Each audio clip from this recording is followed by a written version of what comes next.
Punjabi radio USA ਸੁਣ ਰਹੇ ਸਾਰੇ ਹੀ ਮਾਣਯੋਗ ਅਤੇ ਸਤਿਕਾਰਤ ਸਰੋਤਿਆਂ ਨੂੰ ਪੰਜਾਬੀ ਰੇਡੀਓ USA ਦੀ ਟੀਮ ਅਤੇ ਮੇਰੇ ਰਾਜਕੁਮਾਰ ਸਿੰਘ ਨੂੰ ਆਪ ਜੀ ਨੂੰ ਬਹੁਤ ਪਿਆਰ ਸਤਿਕਾਰ ਸਹਿਤ ਦੋਨੋਂ ਜੁੜ ਕੇ ਨਿੱਘੀ ਜਿਹੀ ਸਤਿ ਸ੍ਰੀ ਅਕਾਲ ਸਭ ਨੂੰ ਜੀਆਂ ਨੂੰ ਆਖਦੇ ਹਾਂ। ਸੋ ਤੇ ਪ੍ਰੋਗਰਾਮ ਖਬਰ ਤੇ ਨਜ਼ਰ ਦੇ ਵਿੱਚ ਆਪ ਸਭ ਦਾ ਨਿੱਘਾ ਸਵਾਗਤ ਹੈ। ਪ੍ਰੋਗਰਾਮ ਖਬਰ ਤੇ ਨਜ਼ਰ ਲੈ ਕੇ ਹਾਜ਼ਰ ਹੋ ਚੁੱਕੇ ਆ ਤੇ ਮੇਰੇ ਨਾਲ ਇਸ ਟਾਈਮ ਜੁੜ ਚੁੱਕੇ ਨੇ ਮਿੰਟੂ ਗੁਰੂਸਰੀਆ ਜੀ ਮਲੋਟ ਸਟੂਡੀਓਜ਼ ਤੋਂ। ਮਿੰਟੂ ਜੀ ਨਿੱਘੀ ਜੀ ਆਇਆਂ ਨੂੰ ਪਿਆਰ ਭਰੀ ਸਤਿ ਸ੍ਰੀ ਅਕਾਲ ਜੀ। ਜੀ ਸ਼ੁਕਰੀਆ ਜੀ, ਸਾਰਿਆਂ ਨੂੰ ਸਤਿ ਸ਼੍ਰੀ ਅਕਾਲ ਜੀ। ਸਾਡੇ ਅੱਜ ਦੇ ਪ੍ਰੋਗਰਾਮ ਖਬਰ ਤੇ ਨਜ਼ਰ ਉਸ ਨੂੰ ਸਪਾਂਸਰ ਕਰਦੇ ਨੇ ਖਾਲਸਾ ਇੰਸ਼ੋਰੈਂਸ ਏਜੰਸੀ ਵਾਲੇ, ਜਿਨ੍ਹਾਂ ਦੇ ਕੋਲੋਂ ਤੁਸੀਂ ਹਰ ਇੱਕ ਤਰੀਕੇ ਦੀ ਇੰਸ਼ੋਰੈਂਸ ਕਰਵਾ ਸਕਦੇ ਹੋ। ਇੰਸ਼ੋਰੈਂਸ ਬਾਰੇ ਪਤਾ ਕਰਨ ਲਈ ਕਾਲ ਕਰੋ ਨੰਬਰ 408-272-2500 ਦੇ ਉੱਤੇ।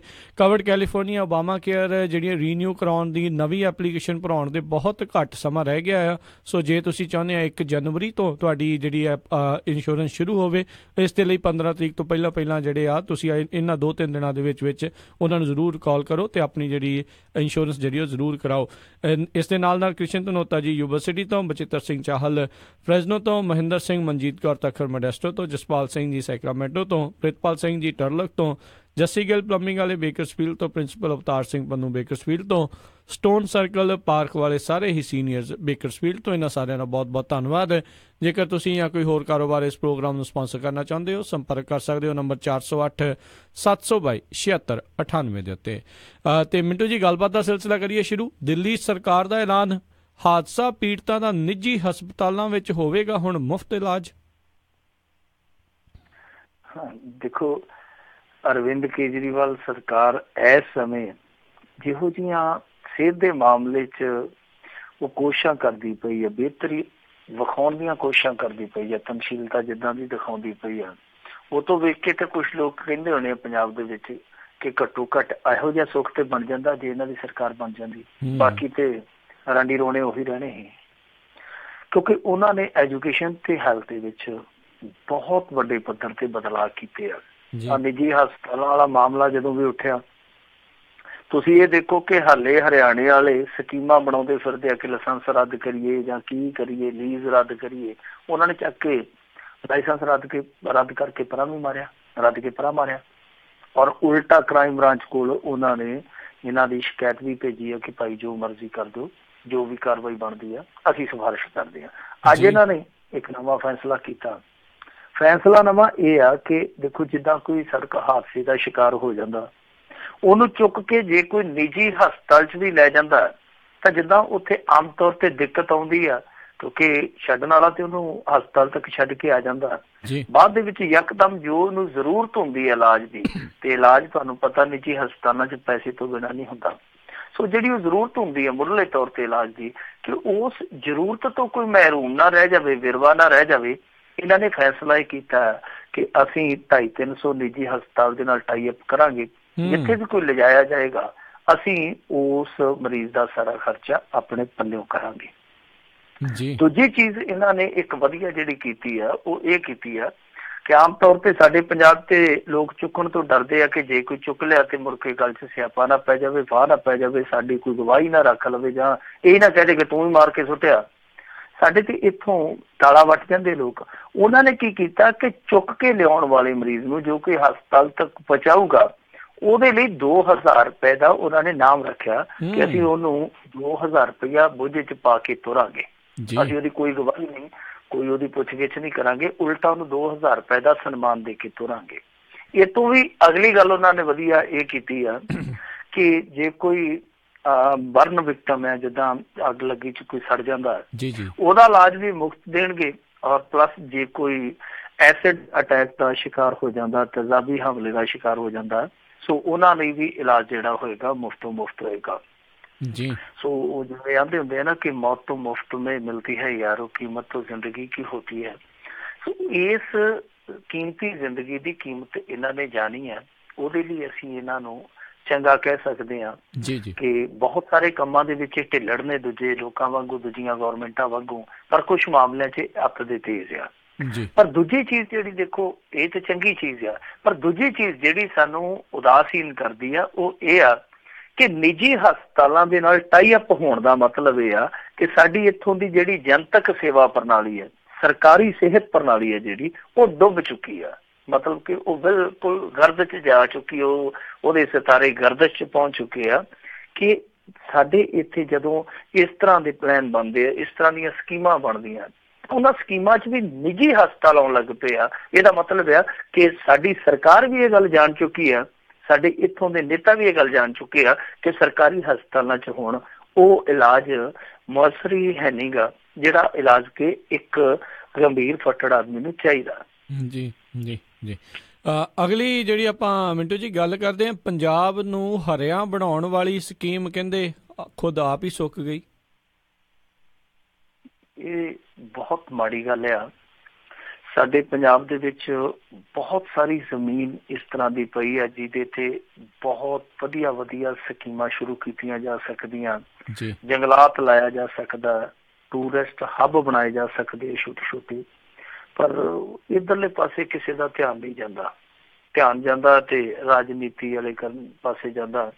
ਕੋਈ ਗਾਂ ਤੇ ਬਹਿ ਕੇ ਰਾਜਨੀਤੀ ਕਰਾਉਂਦਾ, ਕੋਈ ਉੱਥੇ ਦਫ਼ਤਰਾਂ 'ਚ ਬਹਿ ਕੇ ਰਾਜਨੀਤੀ ਕਰੀ ਜਾਂਦਾ। ਇਸ ਇੱਕ ਸਕੀਮ ਬਣਾਈ ਸੀਗੀ ਇਹਨਾਂ ਨੇ ਪਿੱਛੇ ਜੇ, ਮੇਰੇ ਖਿਆਲ ਦੇ ਨਾਲ ਫਰਵਰੀ 2017 ਦੇ ਵਿੱਚ ਪੰਜਾਬ ਸਰਕਾਰ ਨੇ ਉਹ ਸਕੀਮ ਲਿਆਂਦੀ ਸੀ। ਉਸ ਸਮੇਂ ਸਰਕਾਰ ਤੁਹਾਨੂੰ ਪਤਾ ਹੀ ਆ ਕਿ ਜਿਹੜੀ ਪਿਛਲੀ ਸਰਕਾਰ ਅਕਾਲੀ ਭਾਜਪਾ ਸਰਕਾਰ ਸੀ ਉਹ ਆਪਣੇ ਅੰਤਲੇ ਪੜਾਅ 'ਚ ਸੀਗੀ। ਤਾਂ ਉਦੋਂ ਜਾਂਦਿਆਂ ਜਾਂਦਿਆਂ ਉਹਨਾਂ ਨੇ ਇੱਕ ਫੈਸਲਾ ਕੀਤਾ ਸੀਗਾ। ਤਾਂ ਉਸ ਸਮੇਂ ਸਰਕਾਰੀ ਫੈਸਲਾ ਇਹ ਹੋਇਆ ਸੀਗਾ ਕਿ ਜਿਹੜੀਆਂ ਸਾਡੀਆਂ ਪੰਚਾਇਤੀ ਜ਼ਮੀਨਾਂ ਨੇ ਉਹਨਾਂ ਤੇ ਜੰਗਲਾਤ ਲਾਇਆ ਜਾਊਗਾ। ਇਹ ਜਿਹੜੀ ਲਾਂਚਿੰਗ ਡੇਟ ਸੀਗੀ ਪਾਲਿਸੀ ਦੀ ਉਹ ਸੀਗੀ ਮੇਰੇ ਖਿਆਲ ਦੇ ਨਾਲ 13 ਫਰਵਰੀ 2017 ਔਰ ਇਹਦਾ ਸਕੀਮ ਦਾ ਨਾਂ ਸੀਗਾ ਜਿਹੜਾ ਉਹ ਸੀਗਾ gram panchayat plantation of tree policy ਜੀ। ਇਹਦੇ ਵਿੱਚ ਇਹਨਾਂ ਨੇ ਇਹ ਮੱਦ ਰੱਖੀ ਸੀ, ਇਹ ਪ੍ਰਬੰਧ ਕੀਤਾ ਸੀਗਾ ਕਿ ਜਿਹੜੀਆਂ ਪੰਚਾਇਤਾਂ ਦੇ ਕੋਲ ਜ਼ਮੀਨ 5 ਕਿੱਲਿਆਂ ਤੋਂ ਉੱਤੇ ਆ, ਮਤਲਬ ਕਿ ਉਪਜਾਊ ਜ਼ਮੀਨ ਜਿਨ੍ਹਾਂ ਦੇ ਕੋਲ 5 ਕਿੱਲਿਆਂ ਤੋਂ ਉੱਤੇ ਆ, ਤਾਂ ਉਹਦਾ 1/3 ਜਿਹੜਾ ਹੈ ਉਹ ਪਲਾਂਟੇਸ਼ਨ ਦੇ ਰਕਬੇ ਹੇਠ ਲਿਆਂਦਾ ਜਾਊਗਾ। ਮਤਲਬ ਕਿ ਉੱਥੇ ਪੌਦੇ ਲਾਏ ਜਾਣਗੇ, ਜੰਗਲਾਤ ਪੈਦਾ ਕੀਤਾ ਜਾਊਗਾ ਜੀ। ਅੱਜ ਤੁਸੀਂ ਦੇਖ ਲਓ ਕਿ ਫਰਵਰੀ ਤੋਂ ਬਾਅਦ ਹੁਣ ਅਖੀਰਲਾ ਮਹੀਨਾ 10 ਮਹੀਨਿਆਂ ਦਾ ਸਮਾਂ ਲੰਘ ਗਿਆ। ਉਹ ਜਿਹੜੀ ਪਾਲਿਸੀ ਸੀਗੀ, ਪਾਲਿਸੀ ਨੇ ਮਰਨਾ ਤੇ ਕੀ ਸੀਗਾ, ਉਹ ਜੰਮੀ ਹੀ ਨਹੀਂ, ਮਤਲਬ ਕਿ ਧਰਤੀ ਤੇ ਉਹਦਾ ਜਨਮ ਹੀ ਨਹੀਂ ਹੋਇਆ। ਸਿਰਫ ਤੇ ਸਿਰਫ ਉਹ ਕਾਗਜ਼ਾਂ ਤੱਕ ਹੀ ਸੀਮਿਤ ਰਹੀ, ਉੱਥੇ ਰਿੜ ਘੁੜ ਕੇ ਖਤਮ ਹੋ ਗਈ, ਮਤਲਬ ਕਿ ਜ਼ਮੀਨੀ ਪੱਧਰ ਤੇ ਆਈ ਨਹੀਂ। ਇੱਕ ਅਖਬਾਰ ਨੇ ਇਹ ਸਾਰਾ ਸਰਵੇ ਕਰਕੇ ਅੱਜ ਬੜੀ ਵੱਡੀ ਰਿਪੋਰਟ ਛਾਪੀ ਆ, ਹੈਰਾਨ ਕਰਦੀ ਆ ਕਿ ਨਾ ਤੇ ਸਰਕਾਰ ਨੇ ਜਾ ਕੇ ਪੰਚਾਇਤਾਂ ਨੂੰ ਇਸ ਕੰਮ ਲਈ ਅਵੇਅਰ ਕੀਤਾ ਤੇ ਨਾ ਹੀ ਪੰਚਾਇਤਾਂ ਨੇ ਆਪਣੇ ਪੱਧਰ ਤੇ ਕੋਈ ਉਤਾ ਕੀਤਾ। ਮਤਲਬ ਕਿ ਜਿਨ੍ਹਾਂ ਪੰਚਾਇਤਾਂ ਨੂੰ ਇਸ ਪਾਲਿਸੀ ਦਾ ਗਿਆਨ ਸੀਗਾ, ਇਲਮ ਸੀਗਾ, ਉਹਨਾਂ ਨੇ ਵੀ ਕੰਨ ਨਹੀਂ ਧਰਿਆ। ਕੰਨ ਇਸ ਕਰਕੇ ਨਹੀਂ ਧਰਿਆ ਸ਼ਾਇਦ ਕਿਉਂਕਿ ਬਹੁਤ ਸਾਰੀਆਂ ਪੰਚਾਇਤਾਂ ਦੀ ਆਮਦਨ ਹੈ ਜਿਹੜੀ ਉਹ ਇਹਨਾਂ ਉਪਜਾਊ ਜ਼ਮੀਨਾਂ ਤੋਂ ਹੀ ਹੁੰਦੀ ਆ। ਸੋ ਜਿਹੜੀਆਂ ਇਹ ਉਪਜਾਊ ਜ਼ਮੀਨਾਂ ਜੇ ਜੰਗਲਾਤ ਦੇ ਰਕਬੇ ਹੇਠ ਆ ਜਾਣਗੀਆਂ, ਉਹਨਾਂ ਨੂੰ ਡਰ ਸਤਾਉਂਦਾ ਕਿ ਫਿਰ ਸਾਡੀ ਆਮਦਨ ਮਰ ਜੂਗੀ।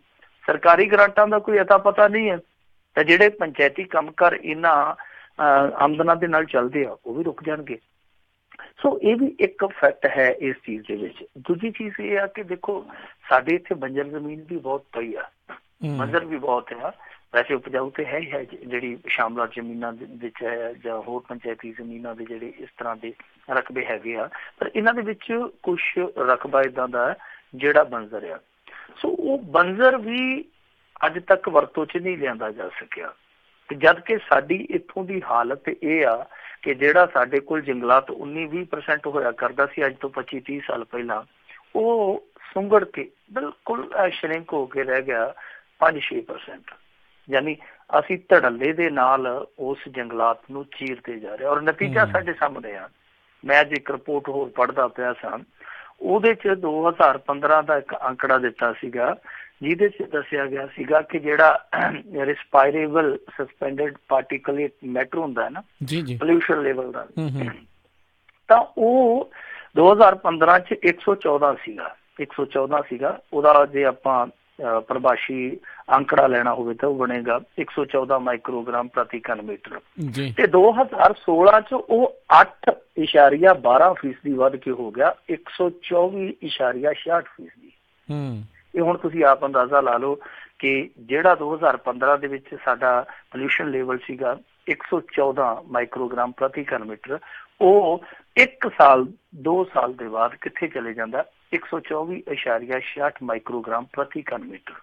ਇਹਦਾ ਮਤਲਬ ਆ ਕਿ ਜੰਗਲਾਤ ਘਟਦਾ ਜਾ ਰਿਹਾ, ਪੋਲਿਊਸ਼ਨ ਵੱਧਦਾ ਜਾ ਰਿਹਾ। ਤਾਂ ਇੱਕ ਦਿਨ ਇਹ ਵੀ ਆ ਸਕਦਾ ਕਿ ਜਿੱਦਾਂ ਦਿੱਲੀ ਬਾਰੇ ਹਾਈ ਕੋਰਟ ਦੇ ਜੱਜ ਨੇ ਟਿੱਪਣੀ ਕੀਤੀ ਸੀ ਕਿ ਦਿੱਲੀ ਗੈਸ ਦਾ ਚੈਂਬਰ ਬਣ ਗਈ ਹੈ, ਕਿ ਅਸੀਂ ਵੀ ਉਦੋਂ ਜਾਗਾਂਗੇ ਜਦੋਂ ਇਹੋ ਜਿਹੀ ਨੌਬਤ ਆ ਗਈ। ਸੋ ਇਹ ਜਿਹੜੀਆਂ ਪੰਚਾਇਤਾਂ, ਇੱਕ ਤੇ ਇਹਨਾਂ ਨੂੰ ਅਵੇਅਰ ਕਰ ਲੈਣਾ ਚਾਹੀਦਾ ਸੀਗਾ। ਦੂਜੀ ਗੱਲ ਇਹ ਆ ਕਿ ਜੇ ਇਹ ਇਸ ਗੱਲ ਤੋਂ ਡਰਦੇ ਇਹਨਾਂ ਨੂੰ ਧੁੜਕੂ ਇਹ ਆ ਕਿ ਸਾਡੀ ਆਮਦਨ ਖਤਮ ਹੋ ਜਾਏਗੀ, ਤਾਂ ਮੇਰੇ ਖਿਆਲ ਦੇ ਨਾਲ ਦੇਖੋ ਸਾਹ ਨਾਲ ਤੇ ਕੁਛ ਵੀ ਜ਼ਰੂਰੀ ਨਹੀਂ, ਸਾਹ ਦੇ ਨਾਲ ਹੀ ਜ਼ਿੰਦਗੀ ਚੱਲਦੀ ਹੈ ਨਾ। ਤਾਂ ਸਾਹ ਦੇ ਲਈ ਜੇ ਇਹਨਾਂ ਦੀ ਜਿਹੜੀ ਆਮਦਨ ਹੁੰਦੀ ਆ ਉਹ ਸਰਕਾਰ ਵੱਲੋਂ ਪੇ ਕਰ ਦਿੱਤੀ ਜਾਵੇ। ਮਸਲਨ 1 ਕਿੱਲੇ ਦਾ ਜੇ ਠੇਕਾ 20,000 25,000 30,000 ਮਿਲਦਾ ਪੰਚਾਇਤ ਨੂੰ, ਤੇ ਉਹ ਪੰਚਾਇਤ ਨੂੰ ਸਰਕਾਰ ਆਪਣੀ ਤਰਫੋਂ ਪੇ ਕਰ ਦੇਵੇ। ਕੀ ਗੱਲ ਹੈ, ਕੋਈ ਫਰਕ ਨਹੀਂ ਪੈਂਦਾ। ਜਿੱਥੇ ਜ਼ਿੰਦਗੀ ਬਚਾਉਣ ਦੀ ਦੌੜ ਲੱਗੀ ਹੋਵੇ ਤਾਂ ਫਿਰ ਉੱਥੇ ਆਉਂਦੇ ਹੁੰਦੇ ਨਾ ਕਿ ਅੱਗ ਲੱਗੀ ਤੋਂ ਮਸ਼ਕਾਂ ਦੇ ਭਾਅ ਨਹੀਂ ਪੁੱਛੀਦੇ। ਜਦੋਂ ਅੱਗ ਲੱਗੀ ਹੋਵੇ ਫਿਰ ਮਸ਼ਕਾਂ ਦੇ ਰੇਟ ਕਿਹਨੂੰ ਵੀ ਯਾਦ ਹੁੰਦੇ ਆ। ਸੋ ਇੱਥੇ ਇੰਨੀ ਕੁ ਇਹਨਾਂ ਨੂੰ ਆਪਣੇ ਖਜ਼ਾਨੇ ਦੀ ਬਲੀ ਦੇਣੀ ਚਾਹੀਦੀ ਆ। ਇਹ ਪੰਜਾਬ ਦੇ ਭਵਿੱਖ ਦਾ ਸਵਾਲ ਆ। ਪਰ ਅਫਸੋਸ ਦੀ ਗੱਲ ਆ ਕਿ ਸਾਡੇ ਇੱਥੇ 12,278 ਪੰਚਾਇਤਾਂ 1200 ਪੰਚਾਇਤਾਂ ਇਹੋ ਜਿਹੀਆਂ ਜਿਨ੍ਹਾਂ ਦੇ ਕੋਲ 100 ਕਿੱਲੇ ਤੋਂ ਉੱਤੇ ਉਪਜਾਊ ਜ਼ਮੀਨ ਆ। 10,000 ਪੰਚਾਇਤਾਂ ਇਸ ਤਰ੍ਹਾਂ ਦੀਆਂ ਜਿਨ੍ਹਾਂ ਦੇ ਕੋਲ ਐਵਰੇਜ 25 ਕਿੱਲੇ ਯਾਨੀ ਮੁਰੱਬਾ ਇੱਕ ਉਪਜਾਊ ਜ਼ਮੀਨ ਦਾ ਹੈਗਾ।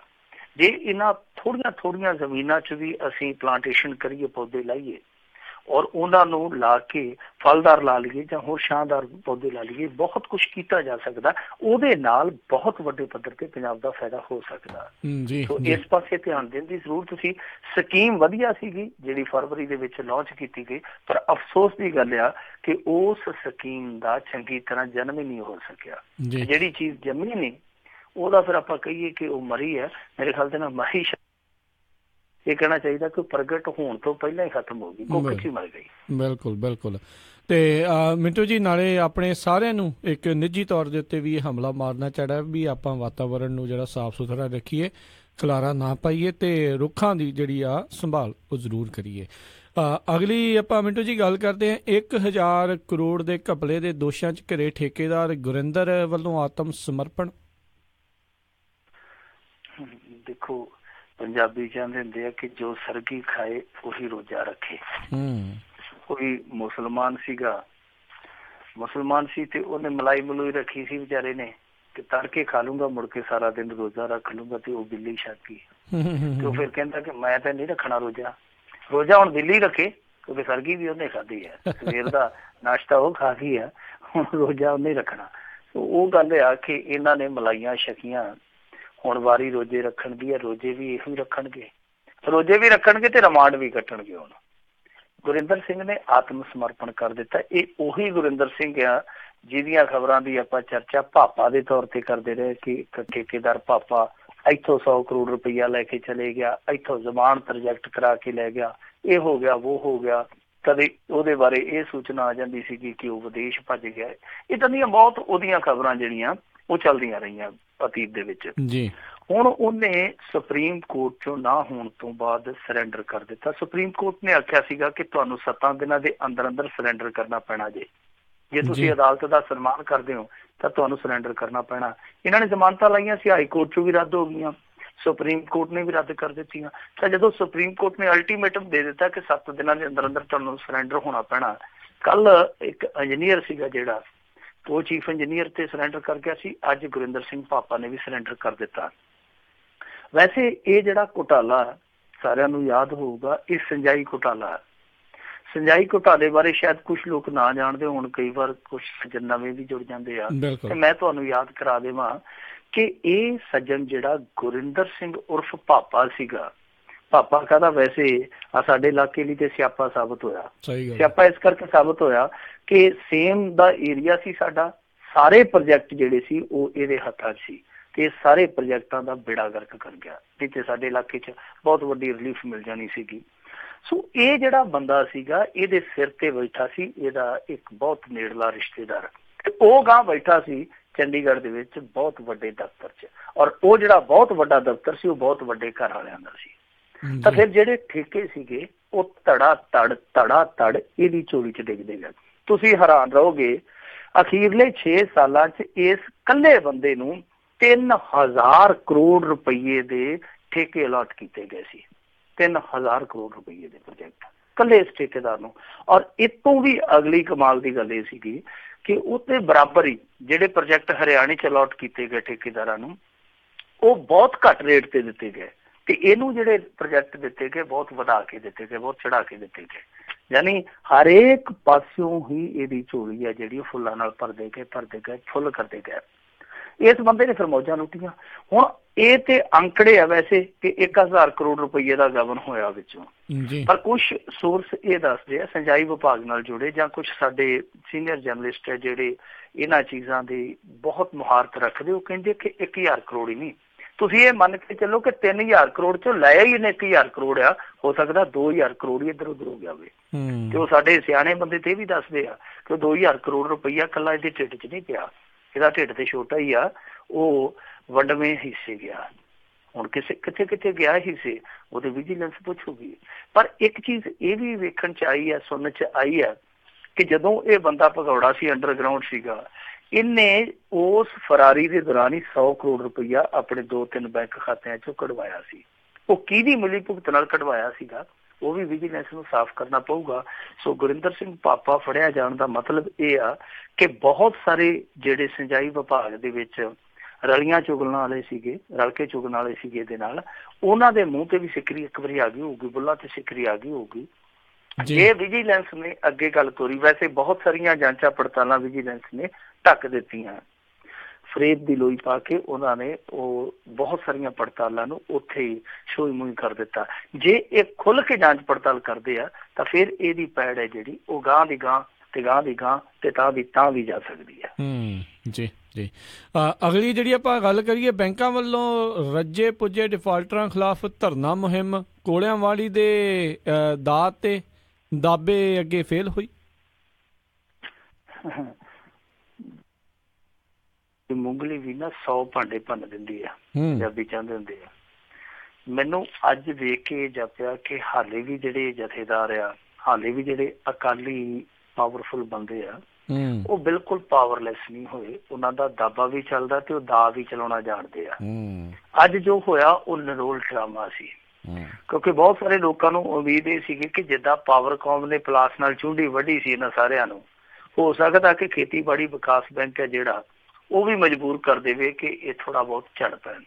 ਤੇ ਵੈਸੇ ਪੰਜਾਬੀ 'ਚ ਇਹ ਵੀ ਆਂਦੇ ਹੁੰਦੇ ਆ ਕਿ ਛਿੱਤਰਾਂ ਦੀ ਮਾਰੀ 9 ਮਣ ਝੜਦੀ ਆ, ਯਾਨੀ ਜਦੋਂ ਤੁਸੀਂ ਸਖਤੀ ਕਰੋਗੇ ਨਾ ਉਦੋਂ ਹੀ ਕੁਛ ਨਾ ਕੁਛ ਤੁਹਾਨੂੰ ਫਲ ਮਿਲਦਾ।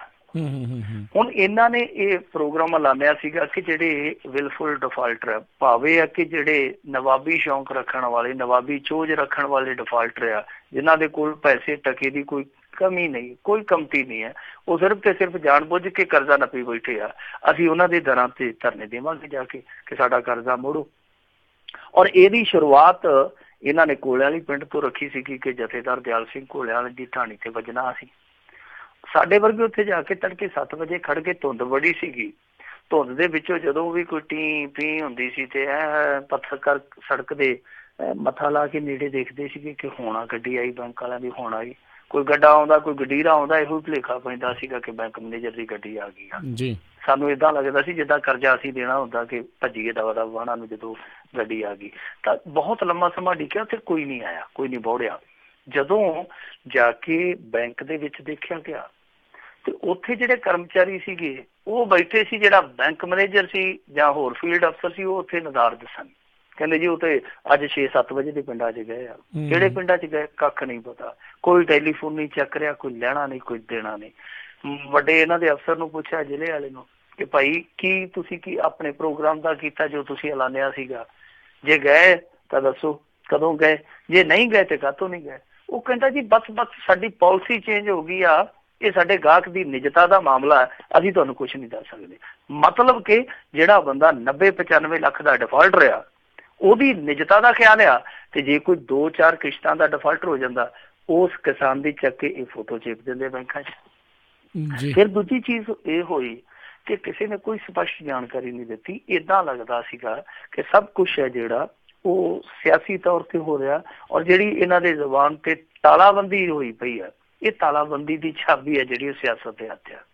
ਕਿਉਂਕਿ ਇੱਕ ਮੁਲਾਜ਼ਮ ਨੇ ਆਫ ਦੀ ਰਿਕਾਰਡ ਦੱਸਿਆ, ਉਹ ਕਹਿੰਦਾ ਵੇਖੋ ਜੀ ਸਭ ਕੁਛ ਡਰਾਮਾ ਹੈ, ਗੱਲ ਇਹ ਆ ਕਿ ਸਾਡਾ ਜਿਹੜਾ ਖੇਤੀਬਾੜੀ ਵਿਕਾਸ ਬੈਂਕ ਹੈ ਉਹ ਨਰੋਲ ਪੰਜਾਬ ਸਰਕਾਰ ਦੇ ਮੁਤਹਿਦ ਆ। ਸਰਕਾਰਾਂ ਆਉਂਦੀਆਂ ਜਾਂਦੀਆਂ ਰਹਿੰਦੀਆਂ, ਅਸੀਂ ਕੀ ਲੈਣਾ? ਅਸੀਂ ਕਿਸੇ ਦੇ ਘਰ ਤੇ ਇੱਥੇ ਜਾ ਕੇ ਧਾਵਾ ਬੋਲ ਕੇ ਕੱਲ ਨੂੰ ਮੁੜ ਕੇ ਇੱਥੇ ਰਹਿਣਾ ਨਹੀਂ, ਕਿਉਂਕਿ ਸਰਕਾਰਾਂ ਤੇ ਬਦਲਦੀਆਂ ਰਹਿੰਦੀਆਂ। ਫਿਰ ਸਾਡੀ ਬਦਲੀ ਜਿਹੜੀ ਹੋਊਗੀ ਉਹ ਅਸੀਂ ਜਾਣਦੇ, ਫਿਰ ਜਾਂ ਸਾਡੇ ਜਵਾਕ ਜਾਣਨਗੇ। ਸੋ ਇੱਥੋਂ ਫਿਰ ਸਾਫ਼ ਹੋ ਗਿਆ ਕਿ ਇਹ ਸਭ ਕੁਛ ਜਿਹੜਾ ਸੀਗਾ ਉਹ ਬਸ ਐਵੇਂ ਚਲਾਵਾਂ ਜਿਹਾ ਕੰਮ ਸੀਗਾ। ਪਰ ਅੰਤ ਦੇ ਵਿੱਚ ਜਿਹੜਾ ਸਾਨੂੰ ਪਤਾ ਲੱਗਿਆ ਉਹ ਇਹ ਲੱਗਿਆ ਕਿ ਜਥੇਦਾਰ ਨੇ ਦਾ ਜਿਹੜਾ ਉਹ ਇੱਕ ਸ਼ਾਮ ਪਹਿਲਾਂ ਹੀ ਖੇਡ ਦਿੱਤਾ। ਇਹਨੇ 5 ਲੱਖ ਰੁਪਈਆ ਜਿਹੜਾ ਸੀ ਉਹ ਭੇਜ ਦਿੱਤਾ ਸ਼ਾਖਾ ਦੇ ਵਿੱਚ, ਚਾਹੇ ਨਾ ਬਸ ਮੈਂ ਕਰ ਲੂੰਗਾ ਤੁਹਾਡੇ ਨਾਲ, ਬਾਕੀ ਜਿਹੜਾ ਰਹਿੰਦਾ ਹਿਸਾਬ ਕਿਤਾਬ ਆ। ਯਾਨੀ 90-95 ਲੱਖ ਦੀ ਦੇਣਦਾਰੀ ਆ, ਉਹ 4-5 ਲੱਖ ਰੁਪਈਆ ਦੇ ਦਿੱਤਾ। ਤੇ ਜਿਹੜੇ ਬੈਂਕ ਵਾਲੇ ਸੀ ਉਹ ਕਹਿੰਦੇ ਚਲੋ ਕੋਈ ਗੱਲ ਨੀ, ਭੱਜਦੇ ਭੂਤ ਦੀ ਲੰਗੂਟੀ ਸੀ, ਕਿੰਨਾ ਆ ਗਿਆ ਠੀਕ ਆ, ਬਾਕੀ ਵੇਖੀ ਜਾਊਗੀ। ਫਿਰ ਇਸ ਕਰਕੇ ਉਹ ਉੱਥੇ ਗਏ ਹੀ ਨਹੀਂ। ਹੁਣ ਸਵੇਰੇ ਆਪਣੇ ਅਫਸਰਾਂ ਨੂੰ ਕੀ ਦੱਸਦੇ ਆ ਕੀ ਨਹੀਂ ਮੈਨੂੰ ਨਹੀਂ ਪਤਾ, ਪਰ ਜਿੱਦਾਂ ਦੇ ਅਸੀਂ ਬੈਂਕ ਵਾਲਿਆਂ ਦੇ ਹਾਲ ਦੇਖੇ ਅੱਜ, ਮੈਨੂੰ ਇਹ ਲੱਗਿਆ ਕਿ ਜਥੇਦਾਰ ਘੱਟ ਫਸਿਆ ਨਜ਼ਰ ਆਇਆ ਤੇ ਜਥੇਦਾਰ ਨਾਲੋਂ ਵੱਧ ਦੁਖੀ ਇਹ ਨਜ਼ਰ ਆਏ ਕਿ ਅਸੀਂ ਹੁਣ ਜਾਈਏ ਤੇ ਜਾਈਏ ਕਿਹੜੇ ਪਾਸੇ। ਇੱਕ ਪਾਸੇ ਸਾਡੇ ਸਾਬਕਾ ਸਾਈਂ ਖੜੇ ਆ ਜਿਹੜੇ ਭਵਿੱਖ ਦੇ ਵਿੱਚ ਫੇਰ ਸਾਡੇ ਮੌਜੂਦਾ ਸਾਈਂ ਹੋ ਸਕਦੇ, ਤੇ ਦੂਜੇ ਪਾਸੇ ਹੁਣ ਦੇ ਮੌਜੂਦਾ ਸਾਈਂ, ਅਸੀਂ ਜਾਈਏ ਤੇ ਜਾਈਏ ਕਿੱਧਰ?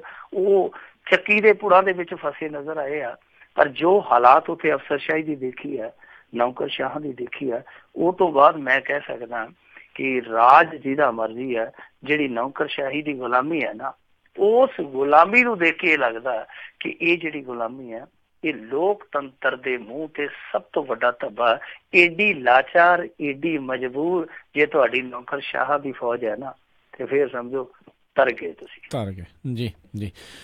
ਅਗਲੀ ਆਪਾਂ ਮਿੰਟੂ ਜੀ ਗੱਲ ਕਰੀਏ। ਜੈਮਾਲਾ ਕਹਿੰਦੇ ਪਾਉਣ ਸਮੇਂ ਨਸ਼ੇੜੀ ਲਾੜਾ ਡਿੱਗਿਆ ਤੇ ਬੇਰੰਗ ਪਰਤੀ ਫਿਰ ਬਰਾਤ। ਹੁਣ ਇਸ ਖਬਰ ਨੂੰ ਕੀ ਆਖੀਏ, ਸੈਡ ਜਾਂ ਖੁਸ਼ੀ ਵਾਲੀ ਖਬਰ।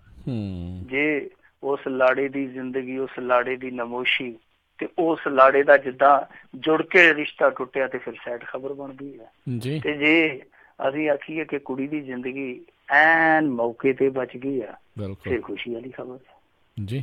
ਪਰ ਇਹ ਜੋ ਕੁਛ ਹੁੰਦਾ ਪਿਆ ਬਹੁਤ ਗਲਤ ਹੁੰਦਾ ਪਿਆ। ਇਹ ਦੁਆਬੇ ਦੇ ਇੱਕ ਸ਼ਹਿਰ ਦੀ ਘਟਨਾ, ਜਿੱਥੇ ਇੱਕ ਨੌਜਵਾਨ ਗੁਰਦਾਸਪੁਰ ਬਣੀ ਹੋਇਆ ਸੀ। ਵੈਸੇ ਵੀ ਗੁਰਦਾਸਪੁਰ ਦੇ ਵਿੱਚੋਂ ਅੱਜ ਕੱਲ੍ਹ ਤੁਹਾਨੂੰ ਪਤਾ ਇਸ ਤਰ੍ਹਾਂ ਦੀਆਂ ਖਬਰਾਂ ਨਿਕਲ ਕੇ ਆਉਂਦੀਆਂ। ਵੈਸੇ ਮੈਂ ਕਿਸੇ ਇਲਾਕੇ ਨੂੰ ਏਦਾਂ ਨਹੀਂ ਕਰਦਾ ਹੁੰਦਾ, ਕਹਿਣਾ ਨਹੀਂ ਚਾਹੀਦਾ, ਪਰ ਬਾਰਡਰ ਏਰੀਏ ਦੇ ਵਿੱਚੋਂ ਏਦਾਂ ਦੇ ਕੇਸ ਨਸ਼ੇ ਵਾਲੇ ਜਿਹੜੇ ਜ਼ਿਆਦਾ ਨਿਕਲਦੇ ਆ ਗੁਰਦਾਸਪੁਰ, ਅੰਮ੍ਰਿਤਸਰ, ਫਿਰੋਜ਼ਪੁਰ ਜ਼ਿਲ੍ਹੇ ਚ, ਕਿਉਂਕਿ ਸਰਹੱਦੀ ਜ਼ਿਲ੍ਹੇ ਆ। ਸੋ ਗੁਰਦਾਸਪੁਰ ਜ਼ਿਲ੍ਹੇ ਦਾ ਇਹ ਨੌਜਵਾਨ ਇੱਥੇ ਵਿਆਹੁਣ ਆਇਆ ਸੀ ਦੁਆਬੇ ਦੇ ਵਿੱਚ।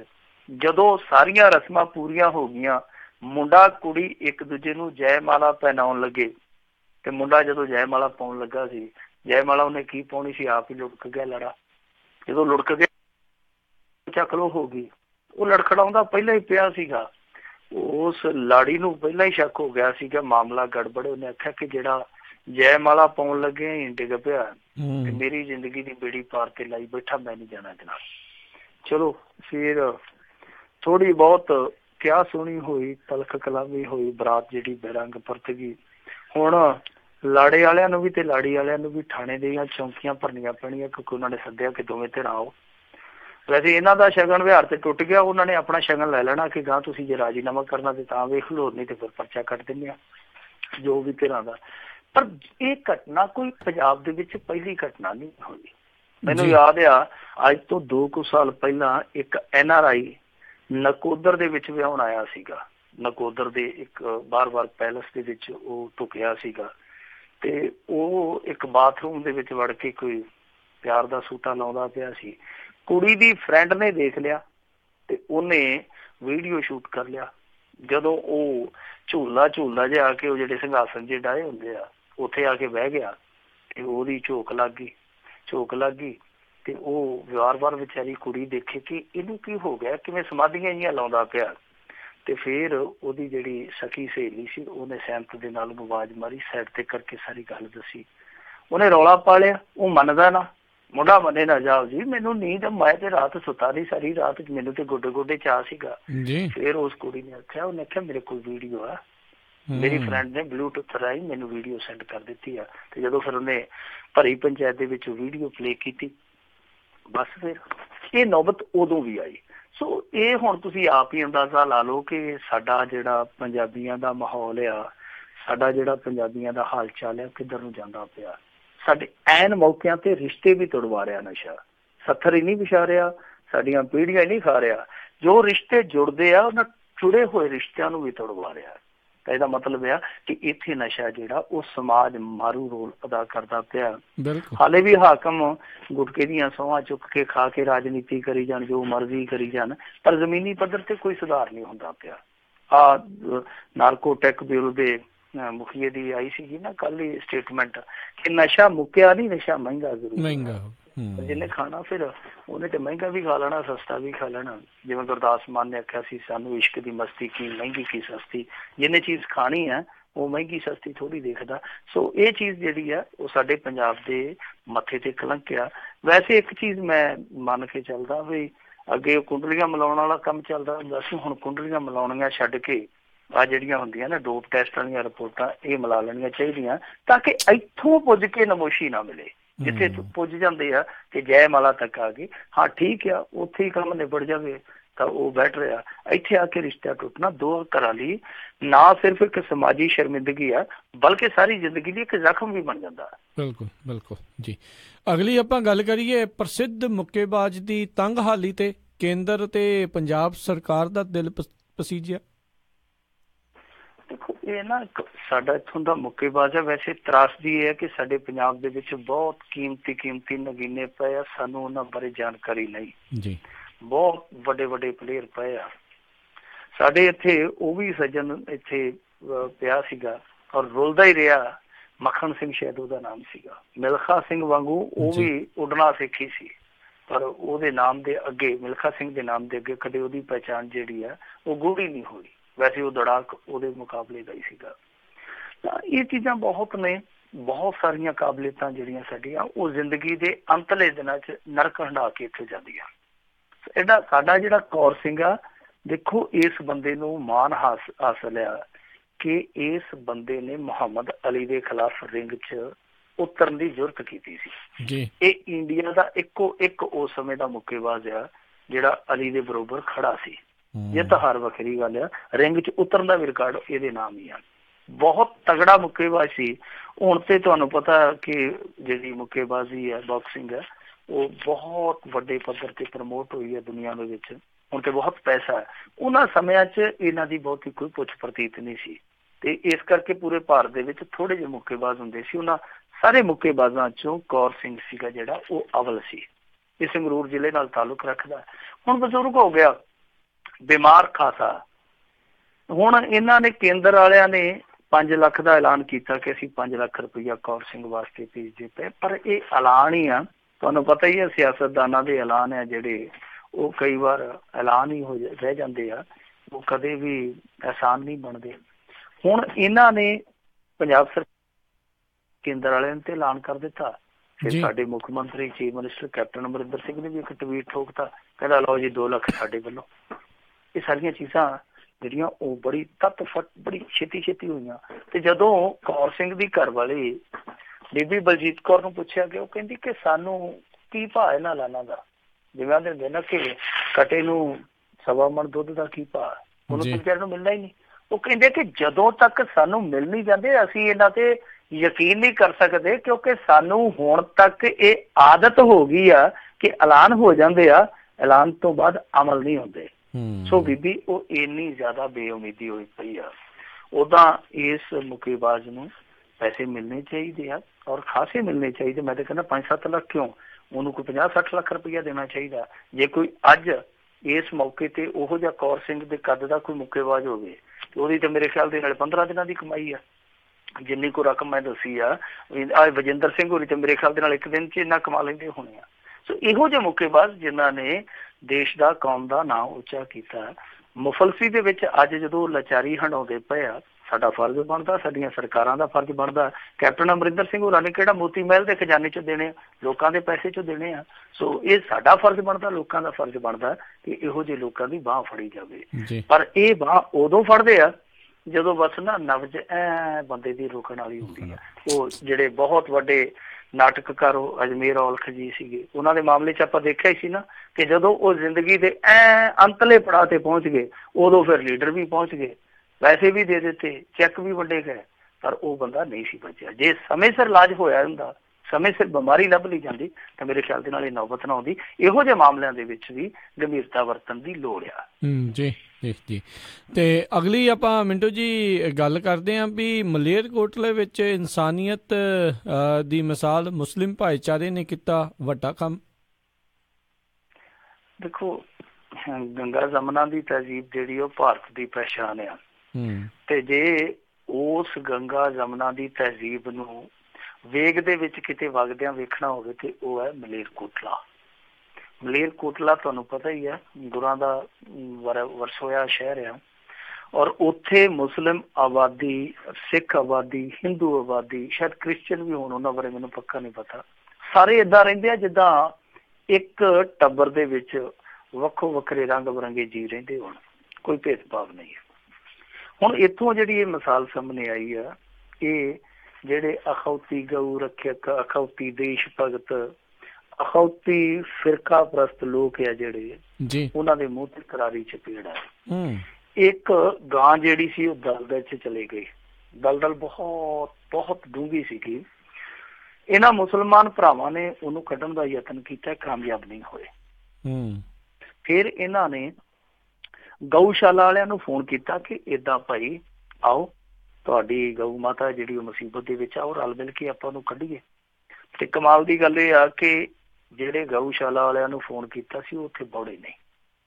ਜਦੋਂ ਬੌੜੇ ਨਹੀਂ ਤੇ ਫਿਰ ਇਹਨਾਂ ਨੇ ਕੌਂਸਲ ਵਾਲਿਆਂ ਨੂੰ ਆਖਿਆ ਕਿ ਹੁਣ ਤੁਸੀਂ ਕੋਈ ਇਮਦਾਦ ਕਰੋ, ਅਸੀਂ ਤੇ ਜ਼ੋਰ ਲਾਈ ਬੈਠੇ ਆ, ਇੱਥੇ ਗਾਂ ਨਿਕਲ ਨਹੀਂ ਰਹੀ, ਦਲਦਲ ਬਹੁਤ ਜ਼ਿਆਦਾ ਕਸੂਤੀ ਆ। ਉਹ ਆਏ, ਉਹ ਤੁਹਾਨੂੰ ਪਤਾ ਉਹਨਾਂ ਦੇ ਕੋਲ ਤੇ ਚੱਜ ਦੀਆਂ ਫਾਇਰ ਬ੍ਰਿਗੇਡ ਵਾਲੀਆਂ ਗੱਡੀਆਂ ਨਹੀਂ ਹੁੰਦੀਆਂ, ਇਹੋ ਜਿਹੇ ਉਹਨਾਂ ਕੋਲ ਸੰਦ ਸਮਾਨੇ ਕਿੱਥੇ ਹੋਣੇ ਆ। ਉਹ ਆਏ ਕੱਚ ਪੱਕ ਜਿਹਾ ਕੰਮ ਕਰਕੇ, ਜਦੋਂ ਨਾ ਸਰਿਆ ਫਿਰ ਇਹਨਾਂ ਨੇ ਆਪਣੇ ਪੱਧਰ ਤੇ ਯਤਨ ਕੀਤੇ, ਘੰਟਿਆਂ ਬੱਧੀ ਮਿਹਨਤ ਕੀਤੀ ਤੇ ਉਸ ਗਾਂ ਨੂੰ ਇਹਨਾਂ ਨੇ ਬਚਾ ਲਿਆ। ਔਰ ਜਿੰਨੇ ਵੀ ਇਹ ਸਾਰੇ ਬਚਾਉਣ ਵਾਲੇ ਸੀਗੇ, ਇਹ ਸਾਰੇ ਮੁਸਲਮਾਨ ਭਰਾ ਸੀਗੇ। ਹੁਣ ਇਹ ਤੁਸੀਂ ਦੇਖ ਲਓ ਕਿ ਕਿੱਡੀ ਵੱਡੀ ਮਿਸਾਲ ਆ। ਇਹ ਤੇ ਗਊ ਦੇ ਨਾਮ ਤੇ ਲੋਕਾਂ ਨੂੰ ਵੰਡਦੇ ਆ, ਤੇ ਇੱਥੇ ਗਊ ਦੇ ਨਾਮ ਤੇ ਦੋ ਸਮਾਜ, ਦੋ ਫਿਰਕੇ ਨੇੜੇ ਆ ਰਹੇ ਆ, ਕਿਉਂਕਿ ਕੌਂਸਲ ਵਾਲੇ ਆਏ ਹੋਣਗੇ ਜਾਂ ਹੋਰ ਲਾਗੇ ਪਾਸੇ ਵਾਲੇ ਹੋਏ ਹੋਣਗੇ, ਉਹਨਾਂ ਦੇ ਵਿੱਚ ਤੇ ਦੂਸਰੇ ਫਿਰਕੇ ਦੇ ਵੀ ਲੋਕ ਹੋਣਗੇ ਨਾ। ਵੈਸੇ ਸਮਝਦਾਰ ਸਮੇਂ ਸਾਡੇ ਇੱਥੇ ਸਮਾਜ ਦੇ ਵਿੱਚ ਇਹੋ ਜਿਹੀਆਂ ਮਿਸਾਲਾਂ ਆਉਂਦੀਆਂ ਨੇ। ਹਾਲਾਂਕਿ ਟਾਈਮ ਆਪਣੇ ਕੋਲ ਥੋੜਾ, ਇੱਕ ਮਿਸਾਲ ਤੁਹਾਨੂੰ ਮੈਂ ਦੇਣੀ ਚਾਹੂੰਗਾ ਜੀ। ਇੱਕ ਗਰਭਵਤੀ ਬੀਬੀ ਜਾ ਰਹੀ ਸੀਗੀ ਆਟੋ ਦੇ ਵਿੱਚ ਭਾਰਤ ਦੇ ਕਿਸੇ ਸ਼ਹਿਰ 'ਚ, ਤਾਂ ਉਹਨੂੰ ਪੋਸਟ ਪੀੜਾਂ ਜਿਹੜੀਆਂ ਬਹੁਤ ਜ਼ਿਆਦਾ ਵੱਧ ਗਈਆਂ, ਮੀਂਹ ਬਹੁਤ ਲੈ ਪਿਆ, ਤੇ ਜਿਹੜਾ ਆਟੋ ਵਾਲਾ ਸੀਗਾ ਉਹ ਹਿੰਦੂ ਸੀਗੇ। ਉਸ ਇਲਾਕੇ 'ਚ ਉਹਨੂੰ ਪਤਾ ਸੀਗਾ ਕਿ ਇੱਕ ਮੰਦਿਰ ਹੈ, ਮੰਦਿਰ ਦੇ ਵਿੱਚ ਬਹੁਤ ਸਾਰੀਆਂ ਸਿਆਣੀਆਂ ਬੀਬੀਆਂ ਜਿਹੜੀਆਂ ਉਹ ਸੇਵਾਦਾਰੀਆਂ ਰਾਤ ਨੂੰ ਰਹਿੰਦੀਆਂ ਜੀ। ਤੇ ਉਹਨੇ ਫਿਰ ਸਲਾਹ ਦਿੱਤੀ ਕਿ ਜਿੰਨਾ ਮੀਂਹ ਲੈ ਪਿਆ ਆਪਣੇ ਤੋਂ ਤੋੜ ਨਹੀਂ ਚੜਿਆ ਜਾਣਾ, ਤੋੜ ਨਹੀਂ ਨਿਭਿਆ ਜਾਣਾ, ਇਸ ਕਰਕੇ ਆਪਾਂ ਮੰਦਿਰ ਦੀ ਸ਼ਰਨ 'ਚ ਚਲੇ ਜਾਈਏ, ਤੁਹਾਡੀ ਡਿਲੀਵਰੀ ਜਿਹੜੀ ਹੈ ਉੱਥੇ ਕੋਈ ਨਾ ਕੋਈ ਉਹਦਾ ਹੱਲ ਹੋ ਜਾਏਗਾ।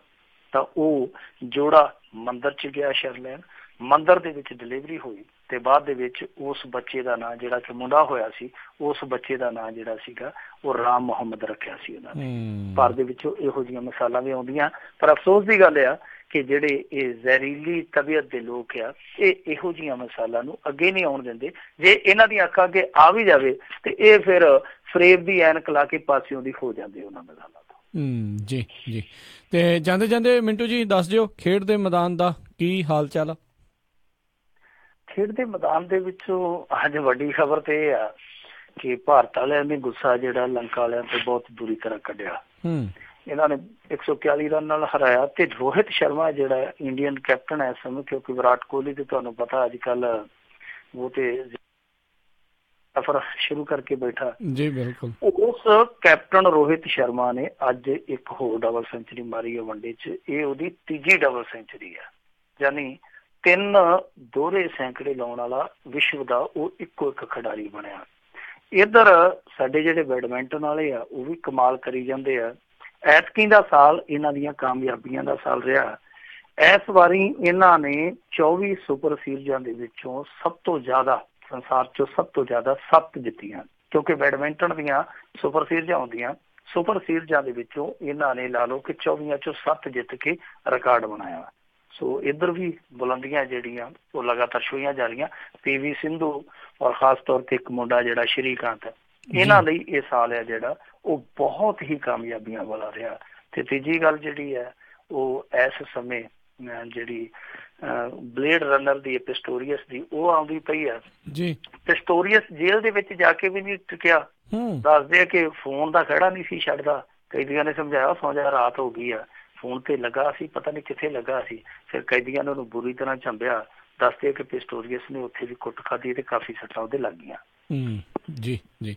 ਤੇ ਬਹੁਤ ਬਹੁਤ ਮਿੰਟੂ ਜੀ ਤੁਹਾਡਾ ਧੰਨਵਾਦ, ਤੁਸੀਂ ਜਿਹੜੇ ਸਾਡੇ ਨਾਲ ਇਹਨਾਂ ਖਬਰਾਂ ਬਾਰੇ ਸਾਨੂੰ ਵਿਸਤਾਰ ਦੇ ਵਿੱਚ ਜਾਣਕਾਰੀ ਦਿੱਤੀਆਂ। ਅਗਲੀ ਵਾਰ ਤੱਕ ਲਈ ਬਹੁਤ ਬਹੁਤ ਧੰਨਵਾਦ, ਬੜੀ ਮਿਹਰਬਾਨੀ। ਸਤਿ ਸ਼੍ਰੀ ਅਕਾਲ। ਸਤਿ ਸ਼੍ਰੀ ਅਕਾਲ ਜੀ। ਤੇ ਸਰੋਤਿਓ ਇੱਥੇ ਸਾਡਾ ਅੱਜ ਦਾ ਇਹ ਪ੍ਰੋਗਰਾਮ ਸਮਾਪਤ ਹੈ। ਮਿਲਾਂਗੇ ਤੁਹਾਨੂੰ ਸਾਰਿਆਂ ਨੂੰ ਅਗਲੇ ਬੁਲੇਟਿਨ। ਜਦੋਂ ਤੱਕ ਲਈ ਮੇਰੇ ਵੱਲੋਂ ਤੁਹਾਨੂੰ ਸਾਰਿਆਂ ਨੂੰ ਬਹੁਤ ਪਿਆਰ ਸਤਿਕਾਰ ਸਹਿਤ ਦੋਨੋਂ ਅੱਜ ਜੋੜ ਕੇ ਨਿੱਘੀ ਜਿਹੀ ਸਤਿ ਸ਼੍ਰੀ ਅਕਾਲ। ਜਿਹਦੇ ਵਾਸਤੇ ਰਹੋ, ਹੱਸਦੇ ਖੇਲਦੇ ਰਹੋ, ਸੁਣਦੇ ਰਹੋ ਜੀ ਪੰਜਾਬੀ ਰੇਡੀਓ USA।